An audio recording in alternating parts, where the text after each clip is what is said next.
Throughout the whole course, we've developed derivative formulas and antiderivative formulas. There are three antiderivative formulas that are not obvious at all and actually kind of awkward to work with. We proved a long time ago that the derivative of the inverse tangent function is 1 over 1 plus x squared. And then that meant that the antiderivative of 1 over 1 plus x squared was the inverse tangent function, plus c. Well, suppose instead of having 1 plus x squared, suppose I have some other constant plus x squared. So I'm thinking of a as being any constant. We typically use the last part of the alphabet for variables and the first part of the alphabet for constants. So maybe a is 3 or a is 7 or whatever. I claim that the antiderivative of this function is similar to this one up here, but because of this constant, it's different. It's 1 over a times the inverse tangent of x over a. Okay?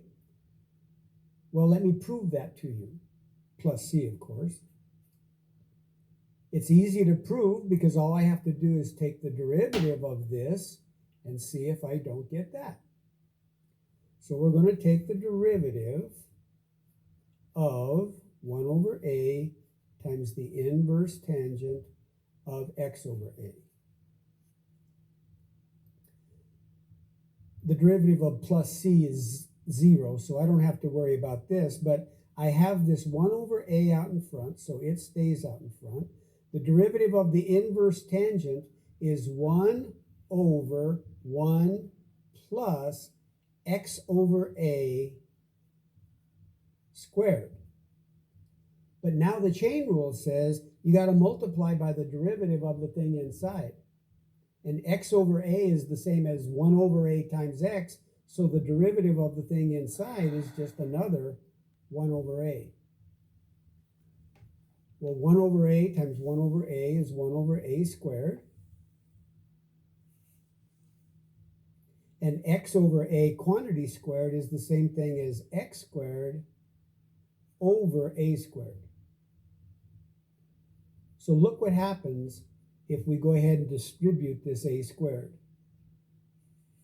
A squared times 1, and a squared times this fraction, the a squares cancel, and we do get exactly what we started with.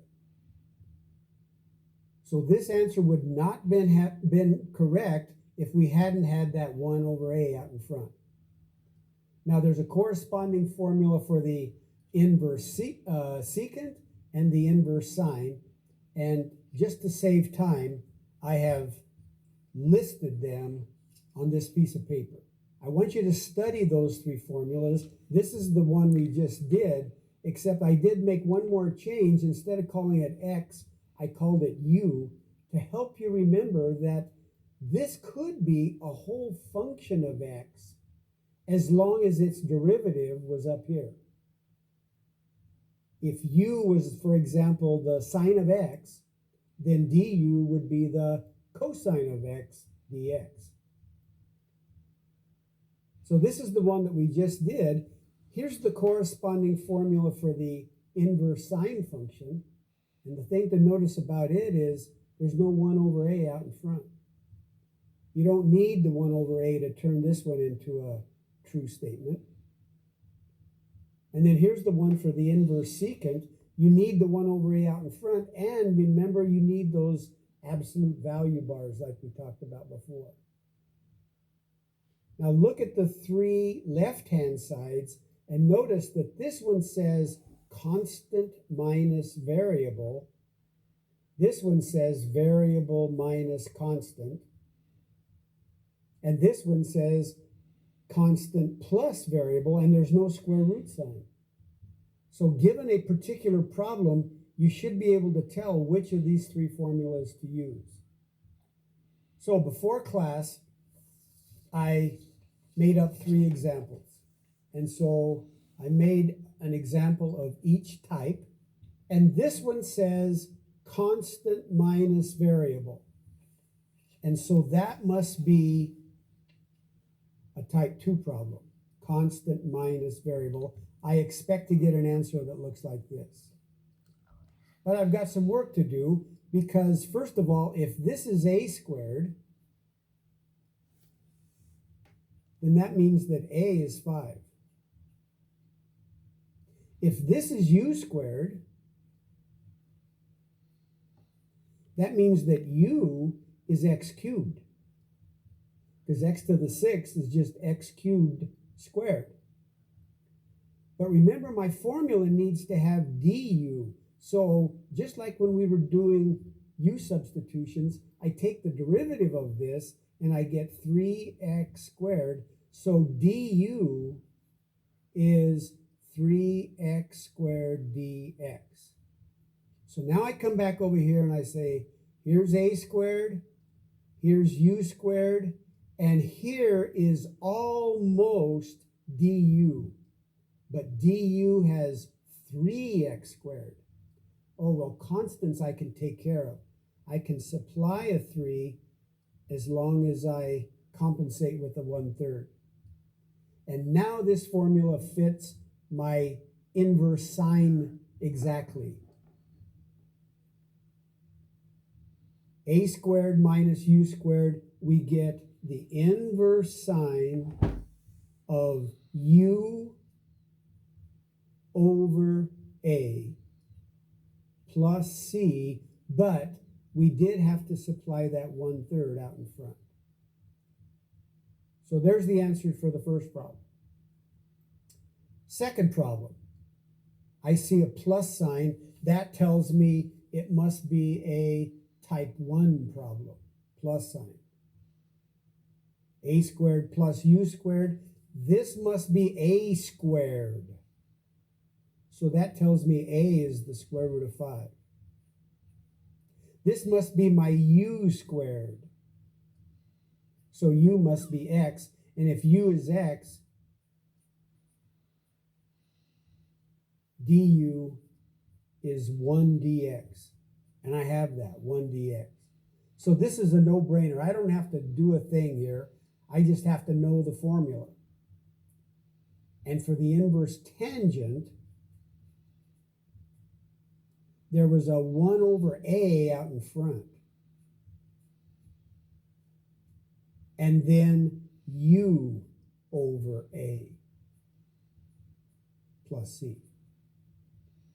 So for this problem, there would be the answer. Even if that number is not a perfect square, you could still think of it as being a square root squared. And then finally, the last example, this one says variable minus constant. That looks like formula number 3. Variable minus constant. I need to have u out in front. I need to have du. And I have to remember that my answer has this 1 over a and these absolute value bars. So we've got some work to do. This is u squared. So that must mean that u is x squared, which means that the derivative is 2x, which means that du is 2x times dx. Well, darn, I'm supposed to have u squared out in front, and I don't. I'm supposed to have 2x dx, and I don't, but I can do a little bit of creative algebra. If I multiply the bottom by x, that's legal as long as I multiply the top by x. Now I've got my u here and u squared minus a squared there. I'm still missing du because I need to have 2x dx I only have one x dx, but I can supply a constant as long as I can remember to compensate with 1/2 out in front. Now it fits the formula exactly. This is u. This is u squared minus a squared. This is du.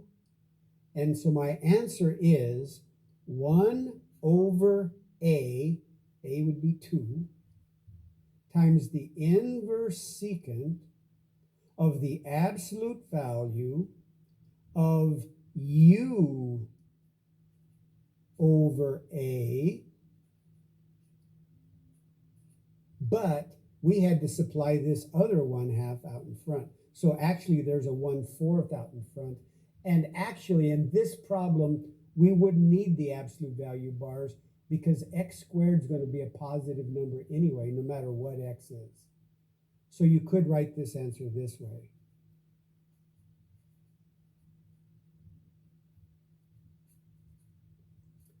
So these three formulas are no fun. But I did want to make sure that you knew they exist. And with a little bit of creative algebra, you can take lots of different kinds of problems and make them look like one of those three.